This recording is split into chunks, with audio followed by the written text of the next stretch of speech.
Ahoj všichni, vítám vás u dnešního videa. V tom se společně podíváme na ten produkt. Jedná se o multifunkční lopatku od společnosti Nextorch, jmenuje se Frigate a jdeme na to.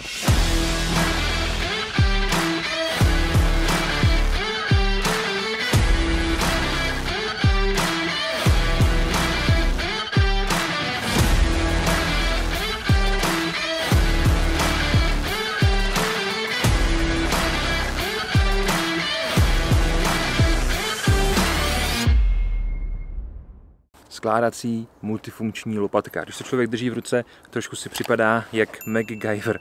Osobně mám rád tyhle věci, takže je super, že se tady na jednu z takových můžeme podívat. Pojďme si na začátku projít nějaký parametry, ať se pak můžeme podívat, co vlastně ta lopatka umí, co všechno uvnitř má a jakým způsobem se dá používat. Na začátku dostanete takovýhle pěkný nylonový pouzdro, který má vzadu průvlek na opasek, má tady na bokách zajištění na nějaký popruh, aby se to mohlo nosit třeba přes rameno nebo něco podobného, takže si to můžete zkrátka umístit kam budete chtít.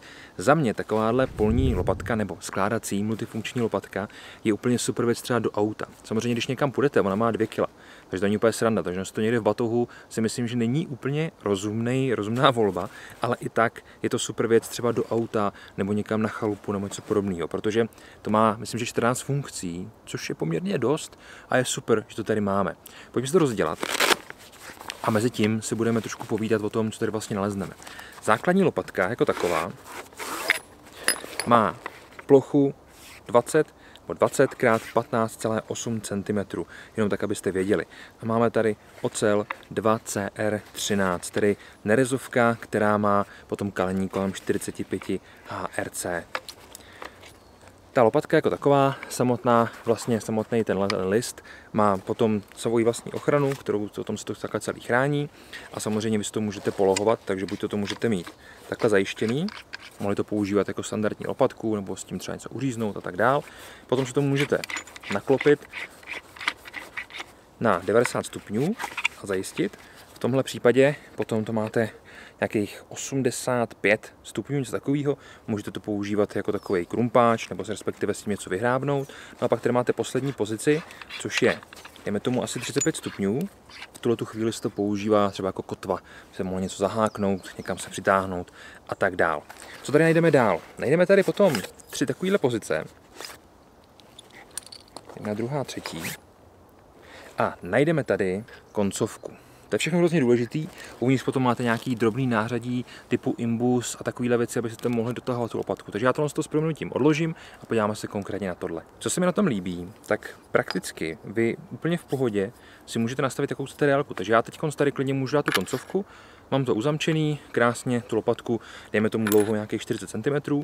No a nebo samozřejmě si to můžu začít trošku s tím hrát a můžu si to začít skládat dohromady. Každý ten dílec má vlastní těsnění, takže se nemusíte bát, že by se vám dovnitř dostávala vlhkost a úplně v pohodě se na pár obrátek zašroubuje do konstrukce, do té předchozí konstrukce prakticky.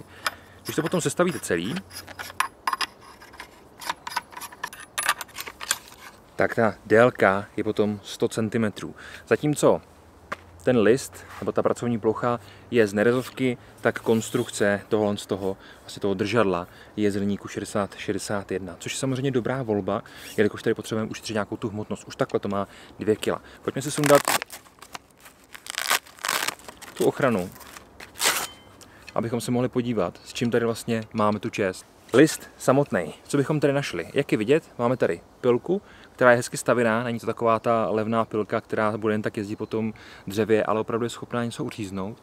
Samozřejmě máme tady sploštění na všech hranách, ale žádná ta hrana není ostrá. To je důležité, jelikož vy to pochopitelně můžete používat jako sekyrku, něco s tím useknout, nicméně nemáte tady žádnou ostrou hranu, jelikož některé sekyrky jsem viděl, že právě ostrou hranu mají a pak je problém, že se o to můžete říznout. Řekl jsem sekyrky, myslím lopatky.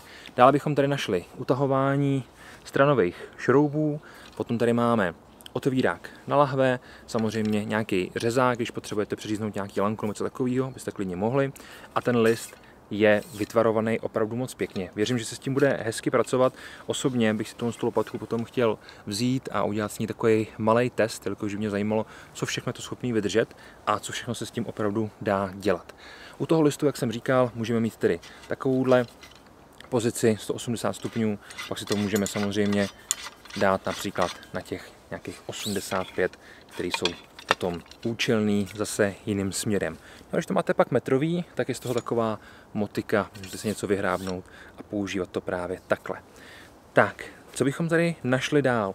Ta konstrukce je kompletně celá dutá. To znamená, že uvnitř už nejdeme nic zajímavého, až tady na tenhle ten, myslím, že jsem dal první, takže se podíváme.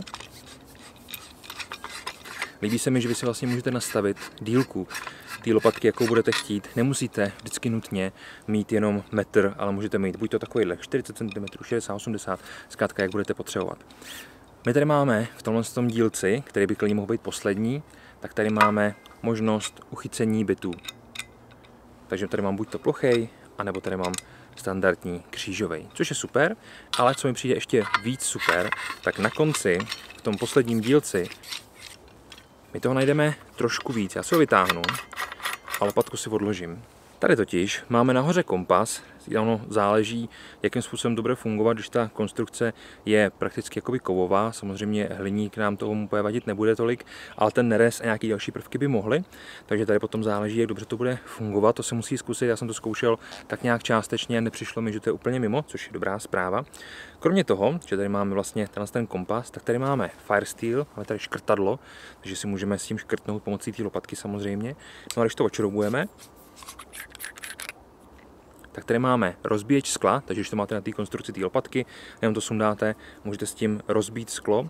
No a jako poslední věc, tady vevnitř je píšťalka, což mi přijde naprosto super. V okamžiku, když se někde ztratíte, tak ten zvuk je potom schopný opravdu se donést hodně daleko. Kor potom, když ještě fouká vítr, vy si správně stoupnete a víte, že potřebujete, aby ten zvuk se donesl co nejdál, tak po větru takhle vysoký tón se samozřejmě donese hodně daleko. Tak, co bych vám k tomu dál řekl? Osobně, co si o tom myslím? Líbí se mi konstrukce, 2K jsou samozřejmě poměrně děsivý, ale nemyslím si, že by to bylo nějak šílený.